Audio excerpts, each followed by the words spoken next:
এতদিন আমরা রায় পরিবারের দাঁত ফোটাতে পারিনি, আর এখন যদি শেখর রায় মারা যায় তাহলে বাড়ির সবার ক্ষোভটা গিয়ে পড়বে ওই বকুলের উপর। বলবে অবিশ্বাস করেছে তাই মরেছে, ফলে বকুল বাড়ি ছাড়া হবে।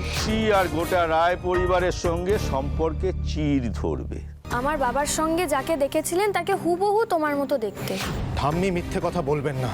কি করে তাকে সবার সামনে আনতে হয় আমারও জানা আছে। আমি তাকে বুঝিয়ে দেব যে একজন মেয়ে তার বাবার খুনিকে ঠিক কিভাবে শাস্তি দিতে পারে। সব ওলটপালট হয়ে গেছে রজতবাবু, সব শেষ। খুব বড় একটা অন্যায় হয়েছে বকুল, তার প্রতিকার হওয়া দরকার।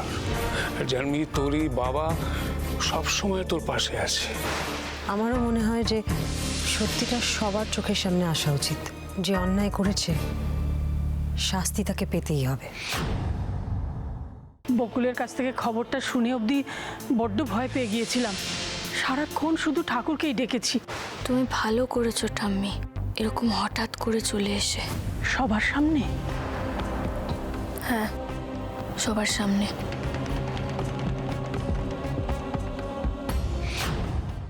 মহিলা বকুলকে কি দিলেন? দেখি না, দেখি দেখি দেখি না। কাকুমণি মানে কি কাকু? এই দেখো, আরে একটা জিনিস দেখাবে এত অস্বস্তি বোধ করছো কেন? হ্যাঁ, দেখি দেখি দেখি।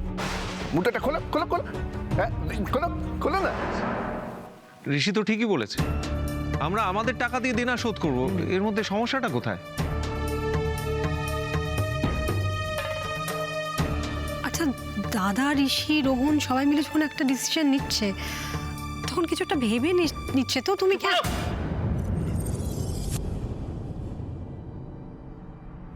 রাগিনী, আমাদের কথার মাঝখানে কথা বলবে না, বহুবার বলেছি আমি তোমায়।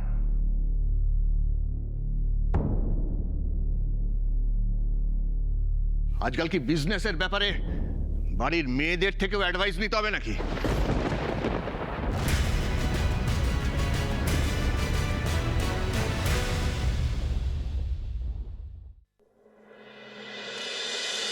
দাঁড়া রাগিনী,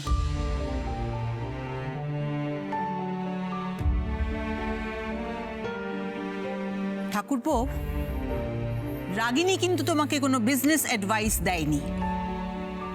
তবে বাড়ির মেয়েরা যদি বিজনেস সংক্রান্ত অশান্তির অংশীদার হয় তাহলে তারা যদি কোনো অ্যাডভাইস দেয় আর সেটা যদি অ্যাপ্লিকেবল হয় তাহলে না শোনার কোনো কারণ তো আমি দেখি না। কোনো সলিউশন তো বেরোতেও পারে। ঠিক, তুই ঠিক বলিস অঞ্জলি।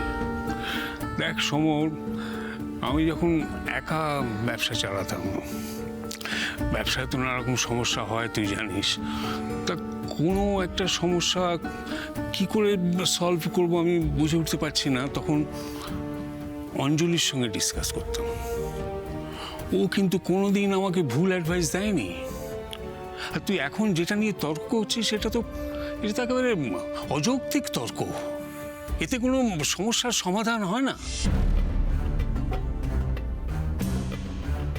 বেশ, ভালো কথা। ঠিক আছে দাদা, দেখো ব্যবসাটা তোমার, তুমি ঠিক করবে কি হবে কি হবে না, আমি বলার কে। বাট ঋষি, তোকে কিন্তু আমি আজকে একটা কথা খুব ক্লিয়ারলি বলে দিচ্ছি। বিজনেসের ব্যাপারে আজ থেকে আমার কাছ থেকে কিন্তু কোনো হেল্প আশা করিস না। সরি সরি, আজ থেকে এ ব্যাপারে আর আমি নেই। কাকুমণি, আরে যাচ্ছ কেন? আমার কথাটা তো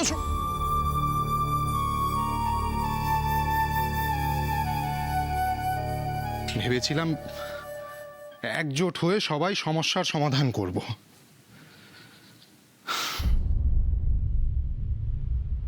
কাকুমণি যা ডোজ দিল, ঋষি আর অফিস মুখ হবে বলে মনে হয় না।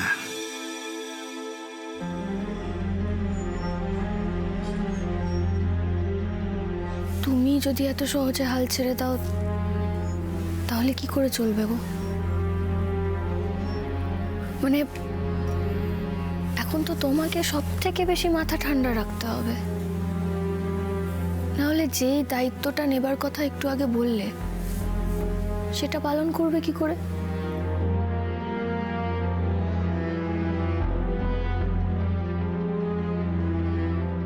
কাল থেকেই তাহলে অফিসে জয়েন করছিস তো ঋষি?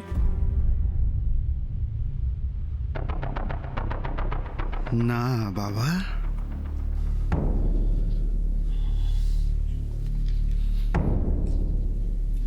অফকোর্স বাবা,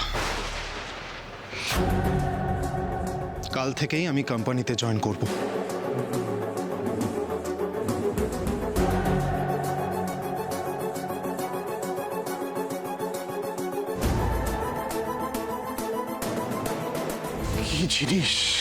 কি জিনিস ওটা? আমার কাফলিনটা নয় তো? এটা তো একটা কাফলিং। কাকুমণির এই জিনিসটার দেখার এত কিসের আগ্রহ? কারণ ওটা আর কেউ না চিনুক, রাগিনী তো চিনতে পারবে।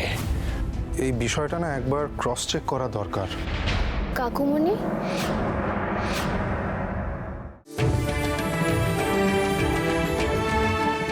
শ্রী চরণেষু বর্দি, আমার শ্বশুর বাড়ি হইতে সংবাদ আসিয়াছে, আমাকে যাইতে বলিয়াছেন শ্বশুরমশাই। আমি রওনা হইয়া গেলাম কলকাতা, পৌঁছে সংবাদ দিব। মাসি চলে গেল। বন্ধু যে বলে গেলেন দীপ্তবাবু আজকে কিছু না খেয়ে আছেন, তাহলে উনি নীল হবেন কিভাবে?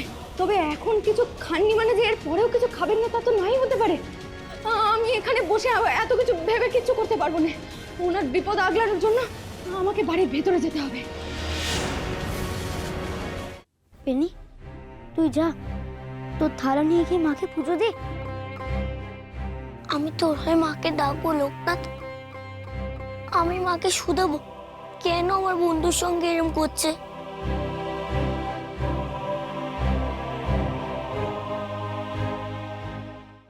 ঘুমে যদি আমি ওই গাড়িতে ঘুমিয়ে পড়ি, গঙ্গার ঘাটে ঘুমিয়ে পড়ি, তাও যাব। আমার চোখ ফেটে যাক ঘুমে, তাও আমি যাব। এই রে, গুরুমা তো একেবারে জেদ ধরে নিয়েছে, ঘুম পাচ্ছে তবুও যাবে বলছে। কি করব এখন আমি? শুনুন, মা কয়েছিল আপনাকে ঠাকুরঘরে যেতে। আমাকে কেন? ঠাকুরঘরের মানুষ যে কারণে যায় সে কারণের জন্য। তুমি খুব ভালো করে জানো আমি এসবে বিশ্বাস করি না। শুনলে তো বাবা মশাই কি বললেন, কিন্তু কি করি বলো, আমি যে ঈশ্বর মানি না। আখির যদি বাচ্চাই না হবে তাহলে এই ওষুধগুলোর ঘর থেকে কিভাবে এলো? চিঠিমণি, এগুলো তো বাচ্চা হওয়ার সময় মেয়েরা খায়। ছি ছি ছি ছি ছি ছি, বাইরের লোক, পাড়া প্রতিবেশী জানলে আমাদের মান সম্মানটা কোথায় গিয়ে ঠেকবে বুঝতে পারছো তুমি? এবার আমি বলি, তোমরা শোনো প্লিজ।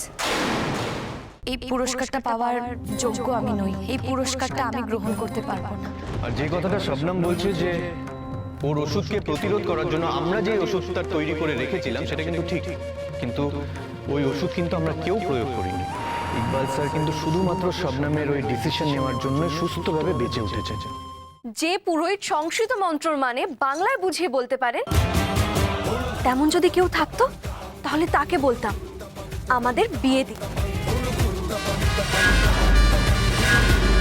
কিন্তু তেমন তো কাউকে পেলাম না, তাই লাচ্ছেব আমাকে ঠকালো। এই হেলকি, তুমি যাবে আমার সাথে তোমার মায়ের কাছে? সত্যি সত্যি সত্যি সত্যি। তাহলে চলো। এত ভারী হয়ে গেল কি করে? মানে ভারী বেনারসি পড়েছে তো তাই। কি বলছে রে ভাই? নিয়ে যা চলো চলো চলো চলো চলো।